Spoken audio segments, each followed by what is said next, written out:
প্রধানমন্ত্রী গতকালকে একজন সাংবাদিক আমি এটা বলে দিই, এটা একটু পরে বলি।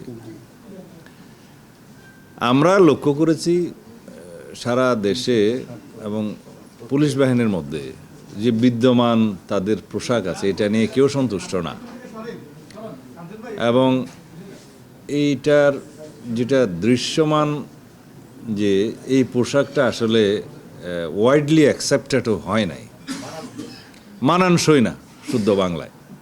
তো সেই জন্য পুলিশ বাহিনীর আবেদনের প্রেক্ষিতে আমরা বিষয়টা বিবেচনা করেছি যে এই ড্রেসটা কীভাবে হয়।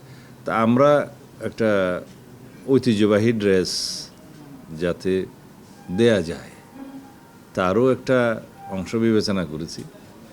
আমরা আগের যে উপরে মানে শার্ট, যেটা কি বলবো, 200-র বেশি সার্ভিস ও ফিচারে লেনদেনের সব বিকাশ অ্যাপে সম্ভব। উপরের অংশ আগে যেটা ছিল মেট্রোর জন্য এবং সারা দেশের জন্য সেটা আমরা বহাল রেখেছি, তবে প্যান্ট পাজামা সেটা আমরা খাকি ড্রেস দিয়েছি। এই হিসাবে তাদের সাথে আলোচনা করে আমরা বিস্তারিত আলাপ আলোচনা করে এটা একটা গ্রহণযোগ্য পোশাক হিসাবে দিয়েছি।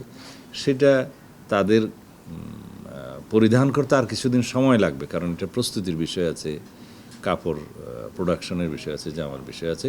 এটা এখনও আমরা অফিসিয়ালি ঘোষণা করিনি, তবে আমরা সিদ্ধান্ত দিয়েছি, আজকে ঘোষণা দিলাম।